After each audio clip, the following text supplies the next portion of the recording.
You ever noticed, maybe you've been reading in the paper, I was walking through the store line the other day and there was a magazine there and it said mindfulness, and everybody's talking about mindfulness and how important it is because, why? Because tons of people in our country right now are struggling with anxiety, struggling with fears and depression. So what is it that drives our fears and our anxiety? Why is it that so many of us are struggling with that? The Bible talks about something called strongholds. In 2 Corinthians 10, 3 through 5, it says that any thought that exalts itself above God's knowledge is considered a stronghold. So by definition, a stronghold is something that gets a hold of you and it's hard to break loose of.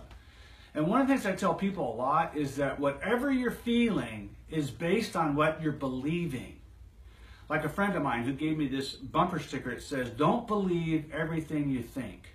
Well, God knows that what we are thinking and what we're imagining in our brains affects so much of how we live and how we feel about our day. And here's a great scripture from Romans 8, 6 through 8. It says that the mind governed by the flesh is death, but the mind governed by the Spirit is life and peace.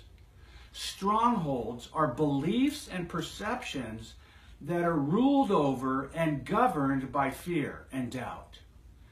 Whereas the truth that God gives us when He says it will set us free, that's being ruled over by the life of the Spirit and the peace of the Spirit.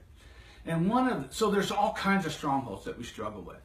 Some of them start at a very early age, and that's what we call a phrase we use. What's the anatomy of a stronghold? How does certain beliefs get embedded in us, and they can stay with us sometimes for 30, 40, or 50 years, and they can rule over our life for all that time, speaking lies into our thoughts and our heads that influence us into a point of depression. That's one of the things I want to talk to you about. And I talk about in my workshops. I want to do some more teaching on that with you. And I'm going to be coming back here pretty soon with another video, and we're going to continue this conversation about strongholds.